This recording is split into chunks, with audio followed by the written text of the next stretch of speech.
உலக மக்கள் அனைவருக்கும் இனிய ரமடான் தின வாழ்த்துக்கள். இப்போ இருக்கிற நிலைமையில் இந்த வருட ரமடான் என்பது ரொம்ப கஷ்டமான ஒரு சூழ்நிலையில் போயிட்டுருக்கு அரபு நாடுகள் முழுவதும். எங்களை மாரி அரபு நாடுகளில் வந்து பணி செய்கிற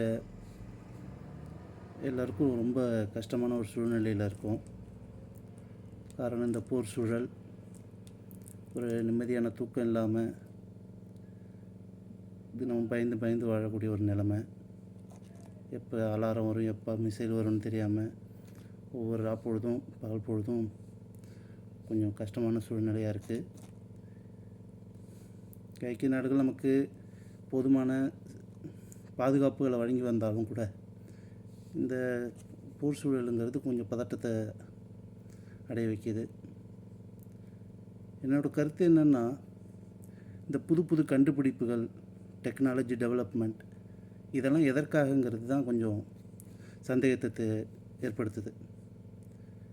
இது மக்களை பாதுகாக்கிறதுக்கா, மக்கள் அமைதியுடன் வாழ்வதற்கா, இல்லை குழந்தைகளையும் அப்பாவி பொதுமக்களையும் கொள்வதற்கா தெரியல.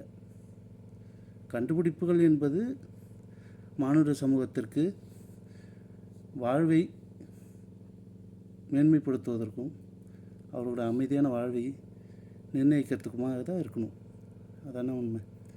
ஆனால் இந்த கண்டுபிடிப்புங்கிறது ரொம்ப கொடூரமானதாக இருக்கே.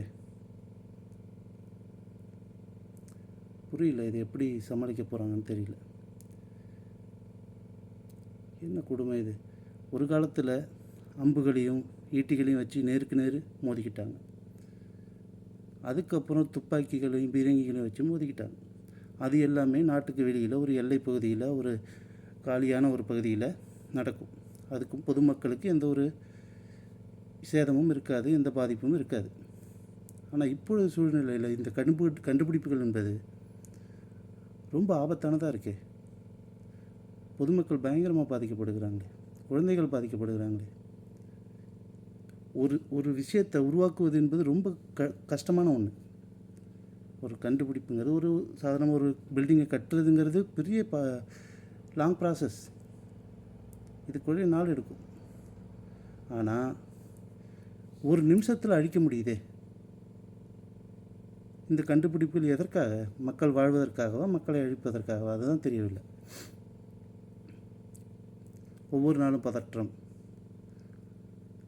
ஏற்கனவே இங்கே அரபு நாடுகளில் நாங்கள் வந்து வேலை பார்க்குற நாங்கள் குடும்பத்தை விட்டு குடும்ப கஷ்டம், கடன் சுமை ஒரு பக்கம், உற்றார் உறவினர்கள்லாம் விட்டுட்டு வந்து இவ்வளோ தொலைவில் இருக்கிறது ஒரு கஷ்டம், பணிச்சுமை ஒரு கஷ்டம்.